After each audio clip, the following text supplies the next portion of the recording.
Paul Giraudot, je travaille dans le milieu de la métallurgie, dans le nautisme, à l'ALE. Moi, mon travail précisément, c'est travailler sur tout ce qui est les garde-corps des yachts ou des bateaux en général, et, euh, et dans l'industrie du polymiroir, pour ceux à qui ça parle. J'ai 20 ans. Je suis dans la vie active depuis que j'ai 18 ans et 2 mois, donc un cas plutôt atypique dans l'ensemble de nos jeunes, mais...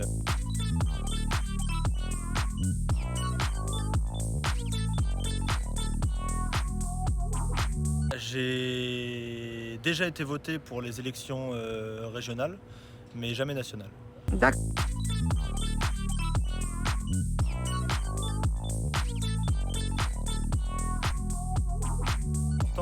Après, l'importance qu'accordent les gens au vote est relative en fonction de leur milieu, que moi, dans le milieu professionnel, j'en ai besoin. Mais je pense pas que les étudiants se sentent particulièrement concernés par le milieu politique ou des diverses sujets que le leur, que l'éducation, que leur milieu. Ils sont déjà tellement débordés par leur travail et par tout ce qu'ils ont à faire qu'en plus, regarder tout ce que les politiques font à travers des fiches, et je pense pas qu'ils ont vraiment le temps ni l'envie de faire ça. Donc, à moins que ça parle de leur sujet, donc de l'école en général, où là, ils vont s'y intéresser. Mais sinon, je pense pas que ça les intéresse plus que ça.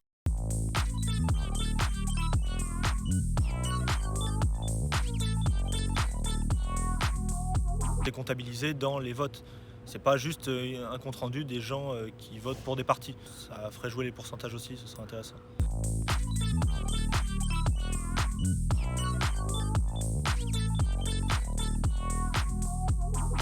Ouais, sûrement. Parce qu'aujourd'hui, on n'a pas une génération qui lit beaucoup des livres, des formulaires, même sur les réseaux. Je vois pas beaucoup de gens de mon âge, que ce soit dans mon métier ou même dans l'éducation, lire 3 pages de formulaire pour expliquer ce que font les gens dans les médias. Plus, à la fin de ça, aller se déplacer à la mairie, faire la queue, je pense que voilà, et toute la procédure qui s'ensuit, je pense que c'est infernal pour nous, quoi. Et... Et prendre encore plus de temps, puis faire des... C'est un peu à l'ancienne, quoi. C'est démodé, clairement.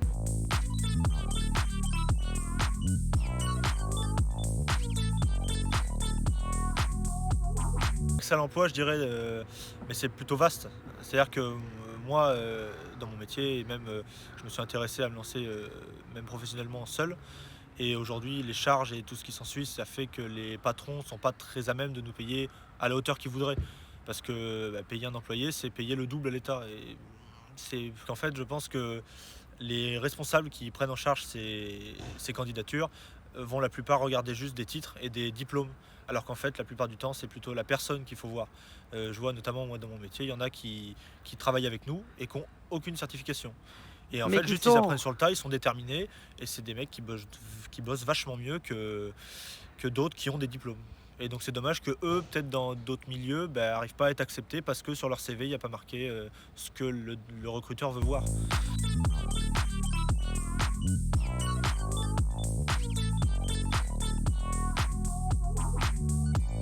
Alors les jeunes, je suis mal placé pour parler parce que même si je suis jeune, je travaille déjà et je suis dans un milieu qui est quand même assez ancien. Donc moi je le vois plutôt de l'autre côté, où je vois que si on augmente le pouvoir d'achat, on baisse la rémunération des producteurs.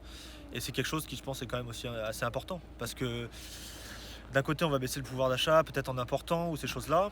Et en même temps, on va tuer les producteurs français, donc c'est mitigé. Peut-être que si on revalorisait plus les producteurs français, on pourrait diminuer les prix parce qu'on diminuerait l'importation.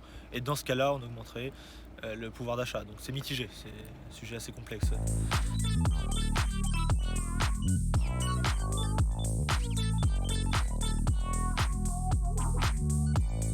Le réchauffement climatique, c'est vrai que moi personnellement j'ai du mal, enfin pas du mal à le voir, je le crois, je le sais, c'est connu, mais c'est pas des choses qui m'impactent directement, donc c'est des choses peut-être que je vois un peu moins.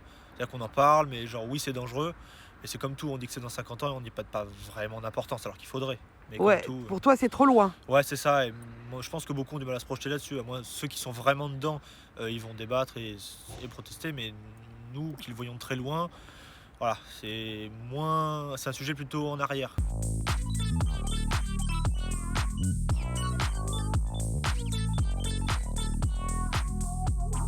Je suis pas assez bien placé pour parler parce que c'est pas des choses qu'on voit beaucoup, que ce soit ici à La Rochelle ou Ouais. ce serait plutôt dans les grandes villes qu'on le verrait. Après, faudrait que je me renseigne plus sur le sujet, mais